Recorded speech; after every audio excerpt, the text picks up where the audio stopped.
El elefante en la cristalería.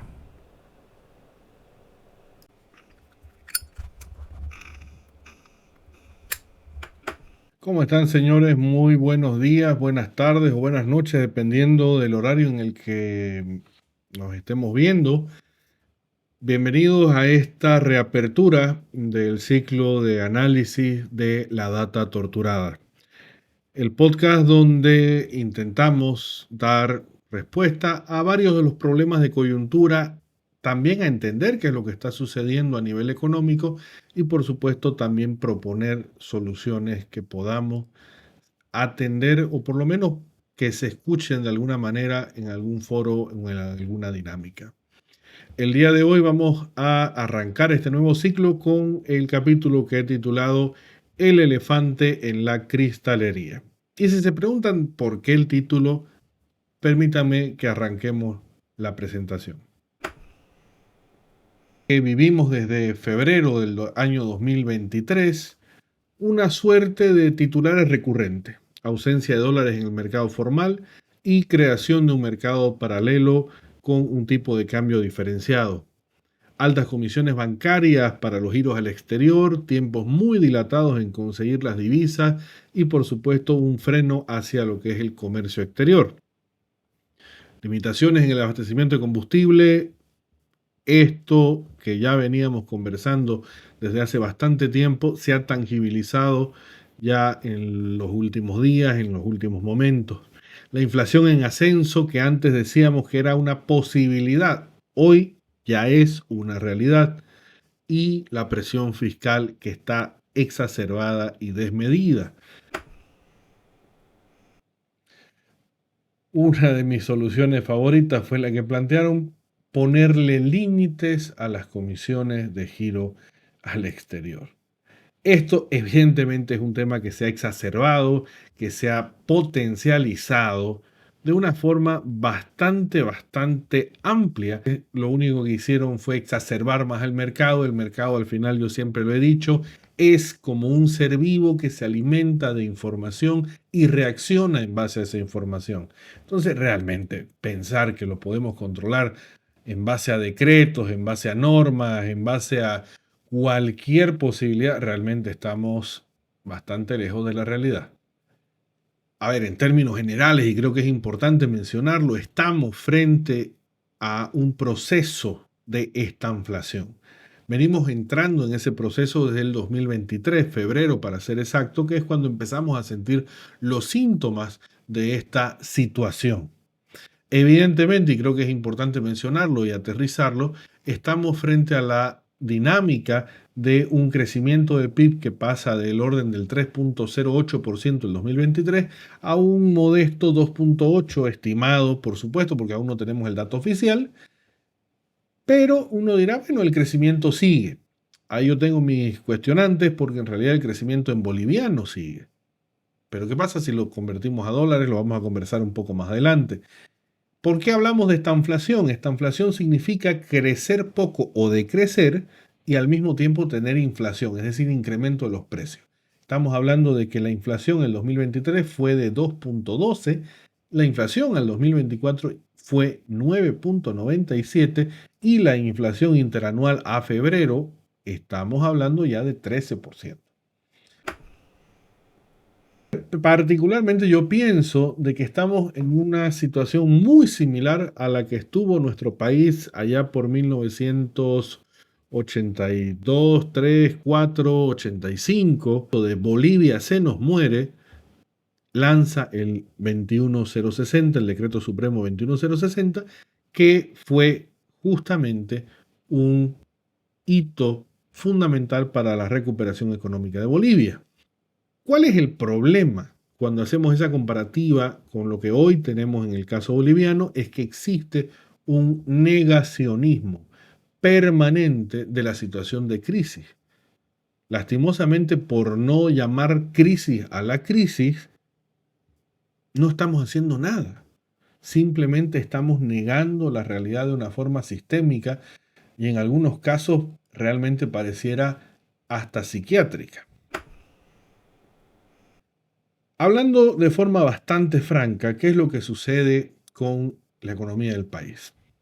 Si nosotros revisamos el crecimiento y la variación del Producto Interno Bruto, nos vamos a encontrar con que el peor año de las últimas décadas fue el año 2020, justamente por la pandemia de COVID-19. Tuvimos un decrecimiento del orden de 8.9% del Producto Interno Bruto, que al final del día es un indicador macroeconómico que nos marca la actividad del país. Si nosotros reexpresamos el PIB del país en dólares al tipo de cambio real, resulta que el año 2023 tuvimos una caída equivalente a una pandemia. Es decir, tuvimos un golpe igual que el 2020. 2023. 2024, la economía se ensañó contra nosotros y golpeó con la fuerza de 3 pandemias. ¿Y qué prevemos para 2025? Golpeados por 4 pandemias. Es decir, el crecimiento, mejor dicho, la variación del PIB en dólares a tipo de cambio real para el 2025 respecto al 2024 presenta una caída del orden de 41%. Entonces, realmente estamos en una situación muy, muy compleja. La inflación igual, en el caso de la estadística oficial, estamos pensando de que fácilmente puede llegar al orden del 20% desde el punto de vista del dato oficial publicado por el INE. Pero, ¿qué sucede con la estadística del dato real? Tranquilamente podemos llegar a inflación puntual del orden de entre 35 y 50%.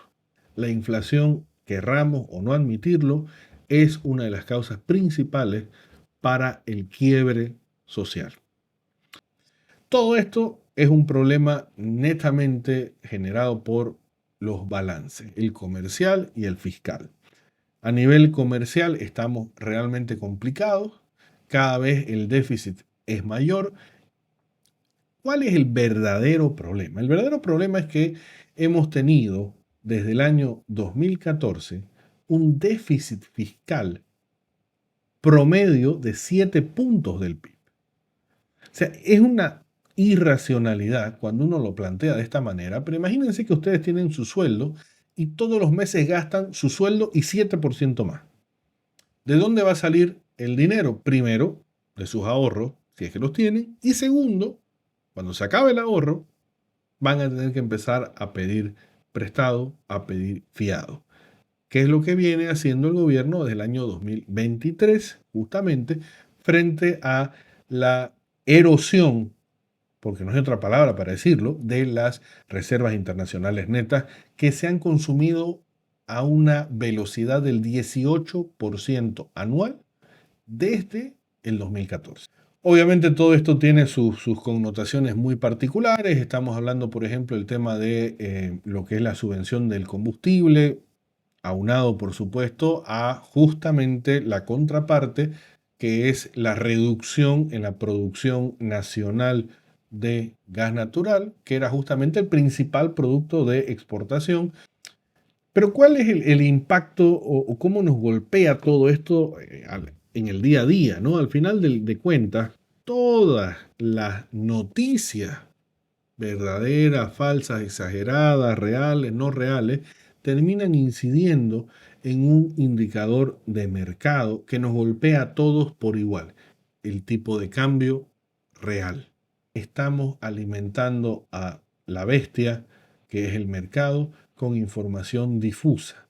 Y mientras más difusa sea la información que recibe el mercado, más dura va a ser la forma en la que nos responda con cada vez mayores incrementos del tipo de cambio. Y uno dirá, pero ¿cuál es el problema con que siga con tendencia a la alza? Se resulta de que en un estudio que lo realicé el año pasado, pude constatar del 100% del gasto que tienen los bolivianos de forma recurrente, no hablemos de emergencias, no hablemos de temas puntuales, sino de forma recurrente y programada, el 47% está vinculado de una u otra manera al dólar. Entonces, mientras siga subiendo el tipo de cambio, nuestros bolivianos cada vez van a poder comprar menos bienes y por ende viene el proceso de inflación, viene el proceso de desaceleración económica y finalmente estamos en donde estamos, ¿no? El proceso de estanflación, que es tal cual un pantano en el que estamos y que obviamente cuesta moverlo de una forma brutal. ¿Por qué yo titulo este capítulo El elefante en la cristalería? Porque nuestra economía equivale a eso. Hay un elefante en una cristalería y lo tenemos que sacar. El problema es que se mueva de forma brusca o se mueva de forma suave, va a terminar rompiendo algo. Es decir, no podemos esperar soluciones agradables para todos los sectores, no podemos esperar soluciones poco, llamémosle, impactantes en nuestro día a día, porque la situación realmente es crítica. O sea, tenemos que sacar al elefante de la cristalería, pero nos topamos con muchísimos problemas. Hablemos de las proyecciones para 2025, el crecimiento del PIB, de acuerdo, de forma muy generosa. Muchos organismos internacionales nos dan una tasa de crecimiento estimada del 1,5%. Pero como les adelantaba, si hacemos ese análisis del 1,5% en boliviano convertido a dólares en el mercado real, es una reducción del 41%. La inflación oficial va a estar en el orden del 20% y la inflación en algunos sectores del mercado, como les digo, va a estar entre 35 y 50%. El tipo de cambio, más o menos, ¿a cuánto podríamos esperar que llegue a diciembre? Si las tendencias se mantuviesen de forma relativamente estable, podemos hablar de un tipo de cambio que puede llegar a 20 bolivianos hasta diciembre y que puede estar en un peor escenario bordeando los 30. Entonces, estamos en una situación compleja. La otra variable que mencionábamos era las comisiones bancarias ya están por encima del 100% para giros al exterior. Entonces, estamos frente a una situación bastante compleja. Aquí hay otra frase que me gusta mucho de Warren Buffett, que él dice, solo cuando baje la marea sabremos quiénes estaban nadando desnudos. Señores, todo el país estaba nadando desnudo, o es que la marea bajó a niveles que no sospechamos que podíamos tener. Las situaciones complejas tienen la ventaja enorme de que nos motivan a generar creatividad. Y soluciones creativas han aparecido muchísimas, pero la que pienso, y créanme, yo particularmente le tengo una fe muy grande, es al mercado de criptoactivos, de criptomonedas. Ya en Bolivia hay 250.000 usuarios registrados y las cifras siguen en ascenso. Y es importante mencionar que al final del día, las criptomonedas bien administradas, porque este es otro tema que tenemos que discutir, con un riesgo medido, con un riesgo controlado, pueden darnos una salida realmente interesante a todo lo que corresponde esta pérdida del valor adquisitivo que está teniendo nuestra moneda, nuestro boliviano. Hay soluciones. ¿Cuáles son las soluciones? Permítanme que les comparta algunas. Lo primero, y creo que más importante, es liberar de forma irrestricta las exportaciones lo antes posible. Ahora, acompañando a esto, pensemos en el desarrollo del agro. Deberíamos tener una aprobación total, completa y absoluta de todos los eventos transgénicos para mejorar la productividad. De esa manera no vamos a estar pensando en muchísimos años en ampliaciones de la frontera agrícola. Ahora, esas exportaciones van a generar divisas y esas divisas servirán para importar. Estamos en una emergencia. Yo creo que vale la pena plantear una reducción de los gravámenes de importación, una reducción impositiva. Otro gran mensaje que sería fabuloso que se pueda dar es una reducción de la presión fiscal acompañada de una reducción de impuestos. Evidentemente, una de las salidas es eliminar todos los impuestos transitorios, volver a la normalidad, por ejemplo, al IVA que se cobra a la banca, a las aseguradoras, en fin, se les cobra 50% de IVA. Pero uno dice, pero en Bolivia el IVA es 25%, sí, pero para ellos es 50%.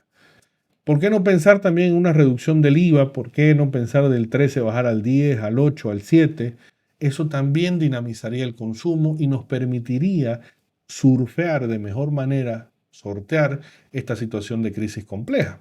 Hay que achicar el Estado, hay que reducir el déficit público. No podemos tener un presupuesto general del Estado que ya prevé que va a tener un déficit de 9.2% del PIB.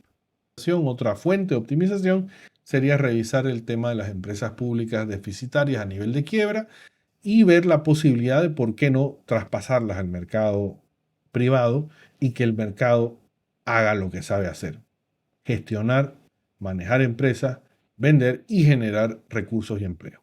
Evidentemente, uno de los problemas más fuertes que se tienen es el sangrado enorme que tiene nuestra economía a través de la subvención de carburantes. Entonces, hay que ir flexibilizando de forma ordenada, organizada, secuencial, una liberación de la subvención hasta que lleguemos a precios internacionales.